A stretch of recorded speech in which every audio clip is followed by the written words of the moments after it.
I will start introducing the upcoming speaker, and that is Daniel Dramshev.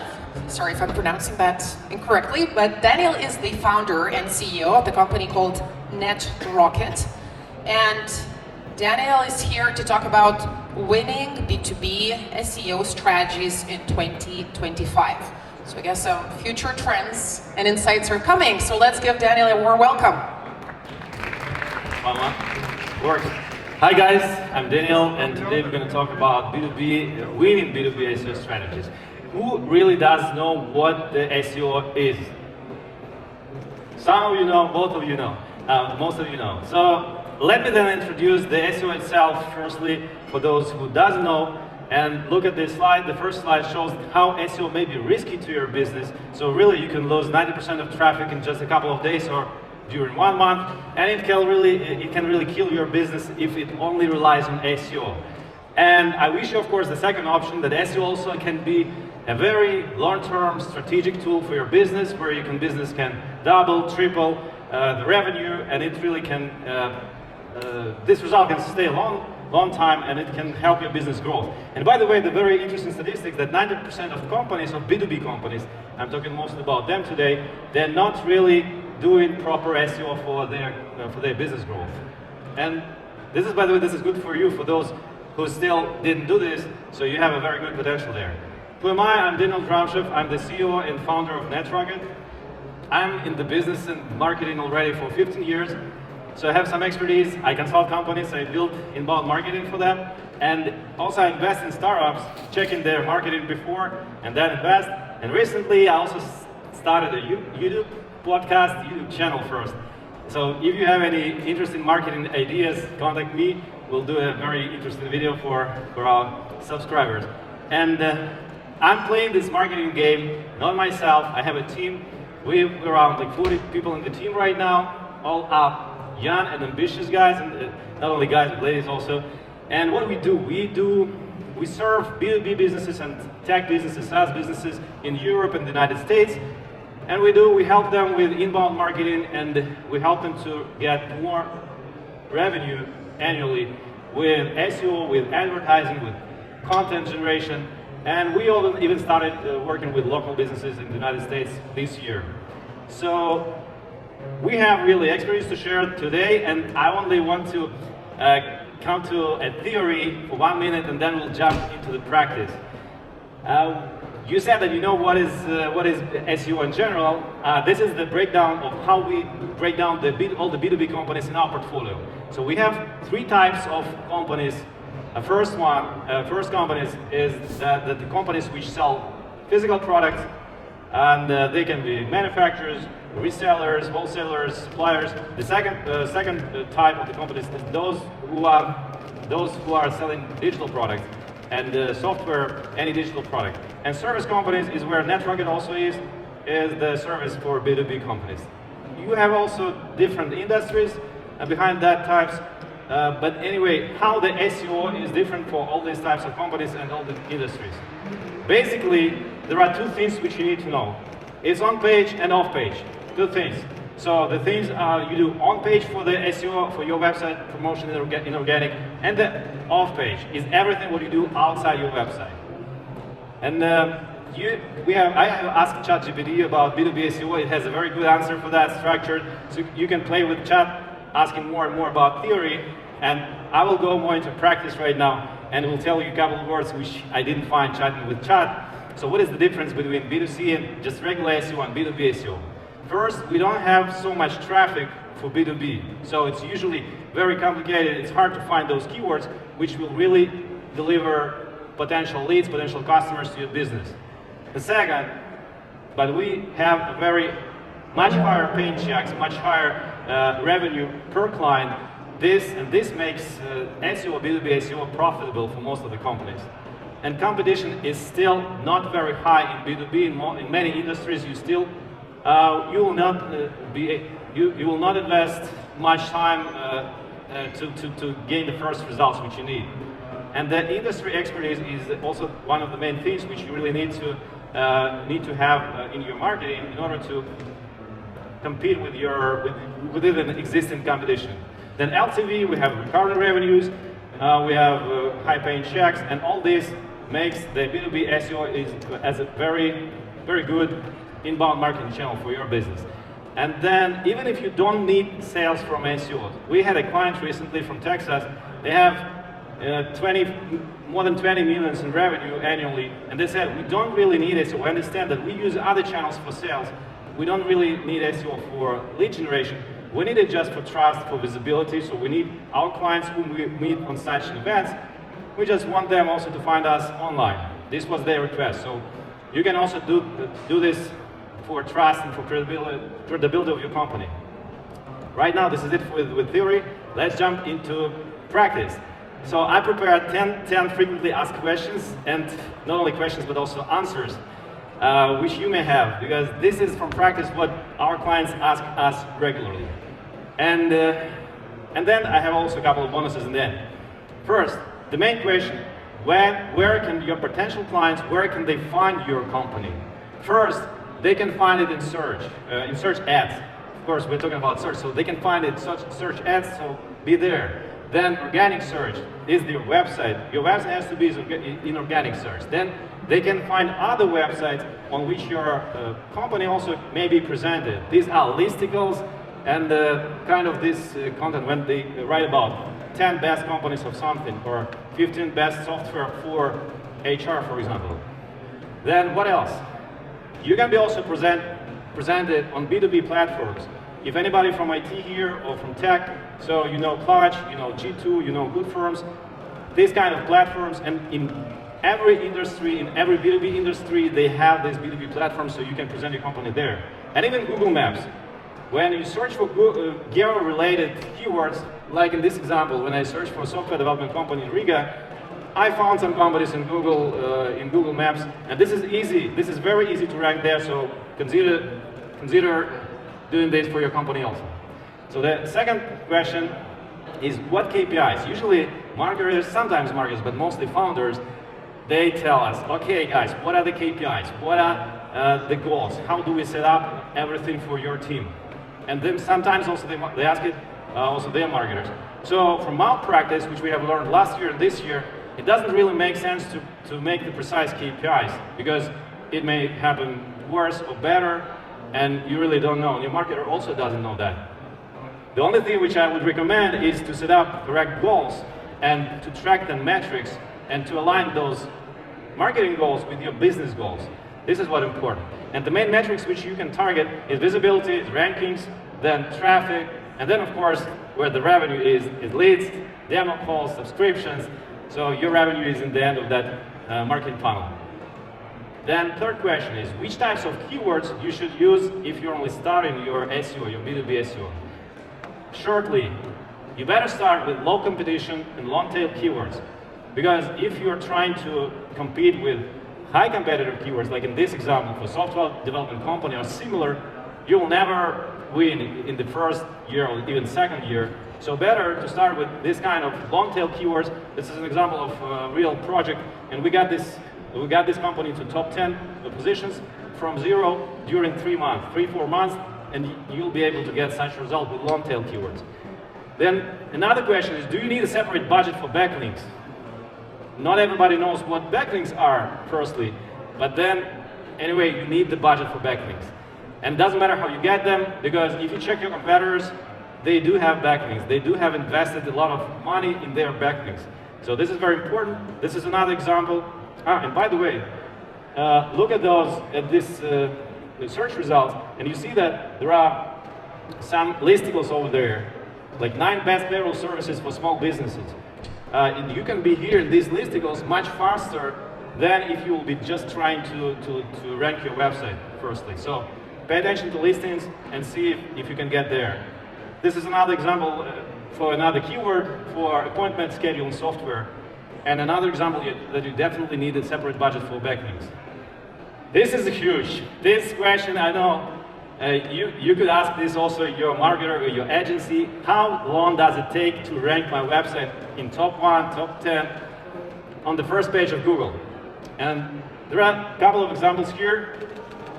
All the time, just check your competitors, how they did that before, because in every industry, every website has already other websites which already did that. And usually they did this a couple of years before you only started thinking about the B2B SEO. And on these examples, you may see that if you'll be starting right now, your competitors already were doing this for 4 years.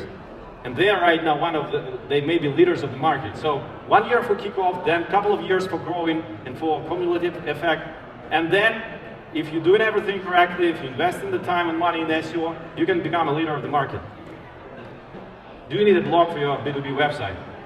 By default, yes, because it can bring traffic. Even if it's info traffic, it's still very good because it can convert. But what you really need to pay attention to the keywords which are behind those pages which you're promoting in your blog. Because otherwise it can be just traffic and no business.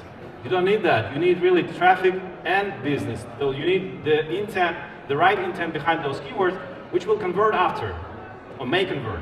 And even if there is no buying intent behind those keywords, anyway, the blog can be used on your company website for a better conversion, again, for trust. But it's not about traffic then. What other types of content you can create for your company and you can build on your website also? Yeah, just take a picture. So there are business pages. I would start with them. So this is the first importance. Then blog posts, then case studies, audio and video content, very important, and educational pages, glossary, wiki, FAQ, white papers, and support pages. If you have a tech company, if you have a support team who is answering the questions every day, then there is a huge content base. You have a huge content base which you can use for attracting more traffic. This is an example how we use video content on our website. If anybody is from IT, software development, then you know company SignSoft for sure. They're one of the leaders, and this is an example how they receive traffic on their case studies pages, and also another example about educational pages. And here is the question number 8. How often Google does its core updates? I don't know if you have heard about core updates. Who heard about Google core updates? I think so. You heard about them. So how often? Last year it was 10 updates during the year, and 6 of them, they were, if you remember, if you're already doing some SEO, you remember last August and last September, August-September update. That was first huge turbulence in SEO for the last years. And then this year, Google had already 5 Google updates, and the main was in March, 5th of March, and they made it they rolled it out through 45 days was Google updating its algorithm. And this March update, it also killed a lot of websites. So what can happen after that? Let me show you. This, again, about the risks of SEO. This is a B2B company example. And so literally, you can lose most of your business with this kind of updates if you do something against the Google rules. And the positive example, from the other hand, again, your company can double and triple your revenue, or traffic first, then revenue, if you do everything correctly and if you're lucky with SEO and Google likes your website. And this is very connected. The Google updates, for the last time, they're very connected with AI, because you heard about AI a lot today. And even the lady before me, she was also talking about AI, and I heard several speeches also, they were mostly about AI. So how AI content impacts website ranking? On my experience, most of the websites, sooner or later, they have this kind of result with AI-generated content. And why it's happening? Because of this rule. Because Google has the rule. It's officially in Google Search Central. You can read it. So if you're trying to save costs with AI, save costs on content generation, it doesn't work. If you're trying to use AI or ChatGPT for manipulating the search, that means that you're doing more pages than you could physically with AI, and you're trying to do them in every topic. This is how you want to rank your website. This also doesn't work.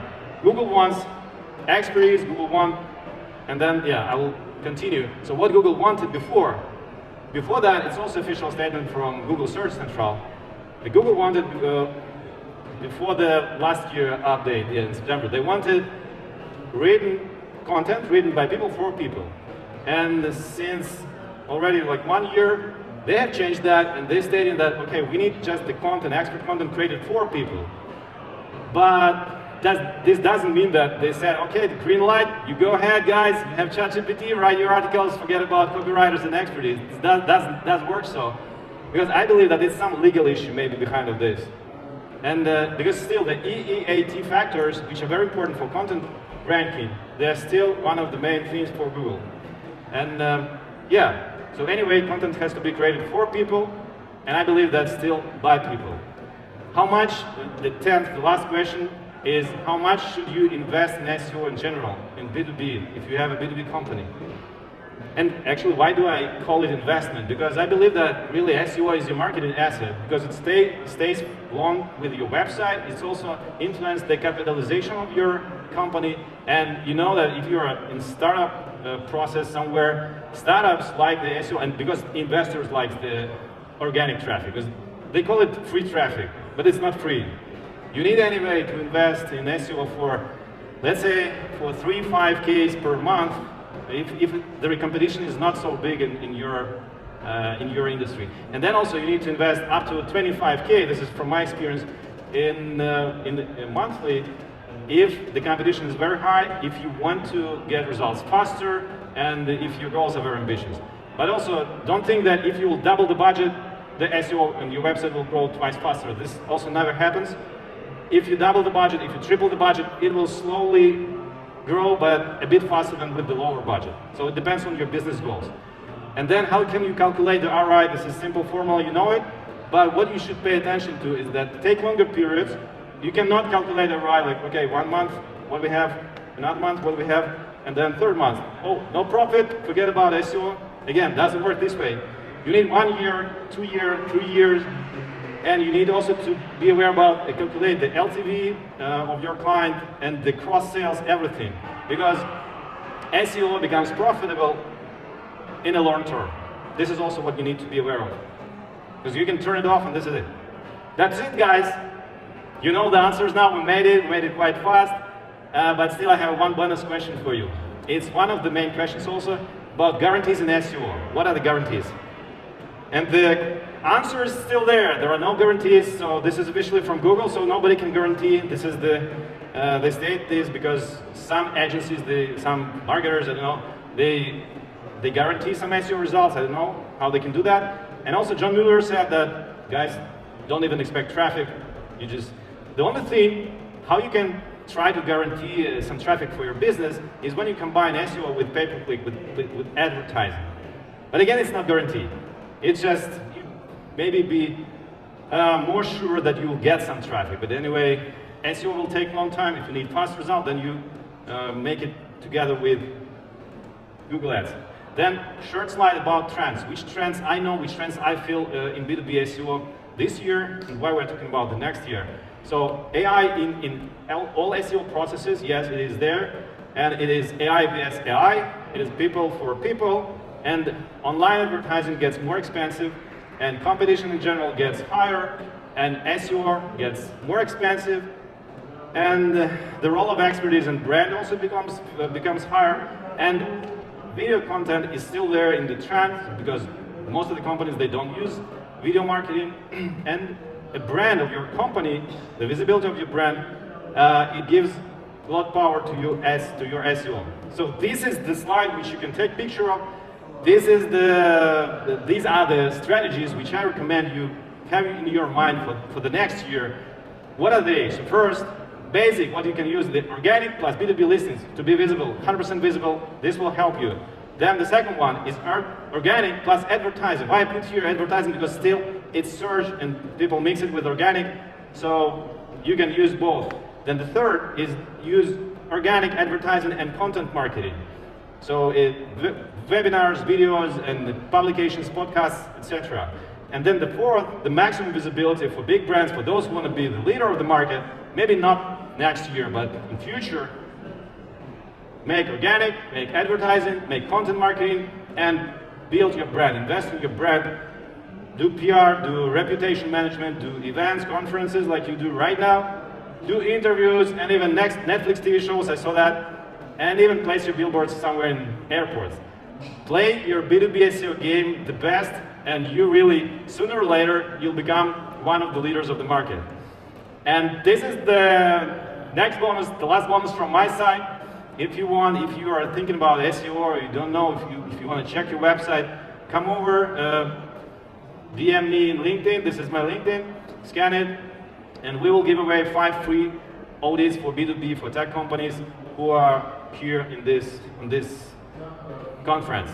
Thank you all, and I wish you much traffic and much success in your future business and marketing activities. Thank you. Thank you, Daniel. Do we have any questions from the audience?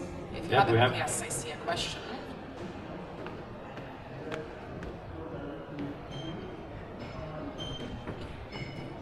Thank you for the presentation. I had a question about this recent Google algorithm leak. Maybe some insights from your side about it. Yeah. You mean about algorithm or update? Algorithm leak, that all the attributes were leaked. That one, yeah. How the algorithm works. So maybe some insights what you have gathered, and did you use it in some way?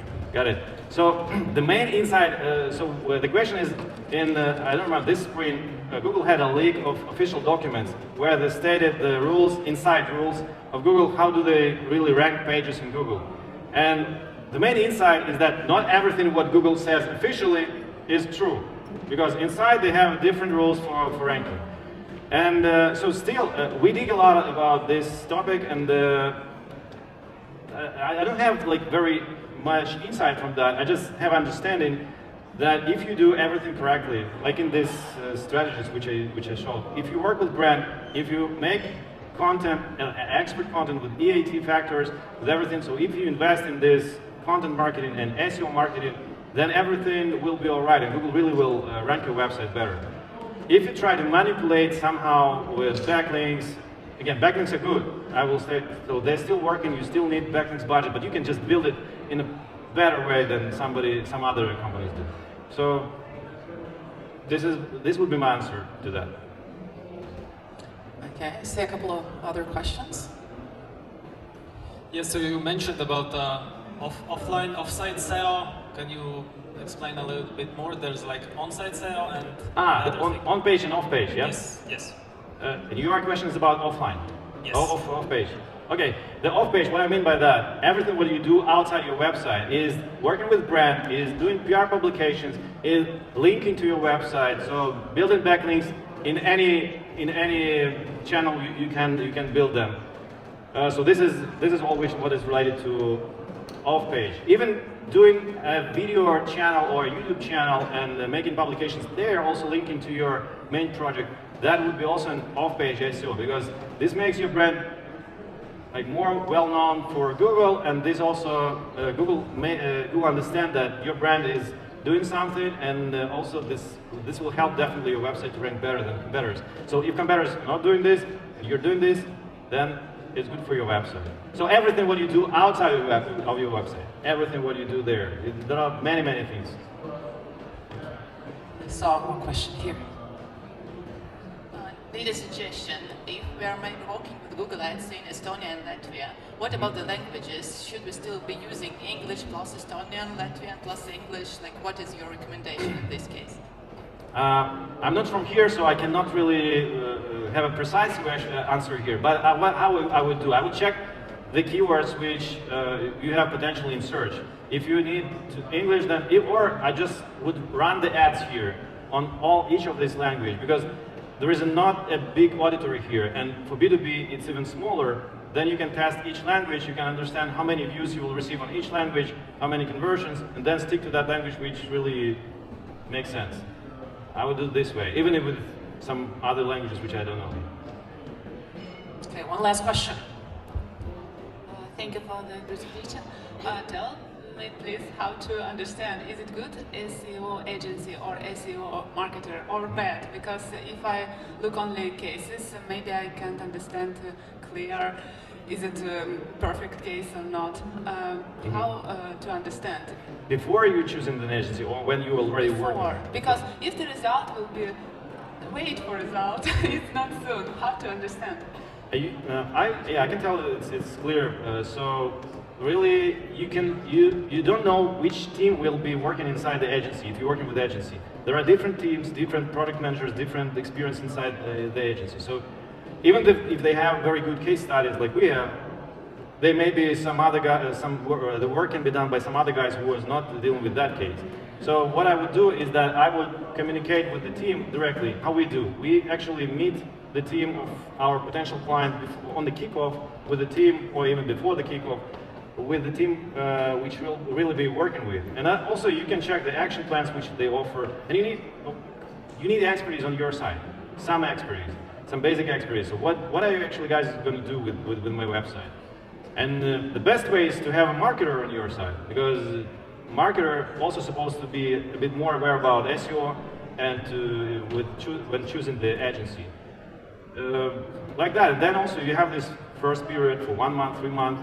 You check in what they're doing. If you like what they do with SEO, then go ahead. Anyway, it will be a star agency or just beginning agency or your internal employee. They will need time to show the results. And yeah, just stick to, not stick, but try to understand what they're doing in the process, firstly. So don't expect any result in the future, in the nearest future, but try to understand what they're doing in the process. This will help you a little bit. And you can change the agency anytime if you don't like how they perform or how they do the ongoing SEO, or how do they build the process. Okay. Guys, thank you very much. If you have any more questions, I will be here for a while until you need me. So yeah, meet me here or meet me at the booth. Thank you very much for your attention. Thank you for coming. Thank you, Daniel.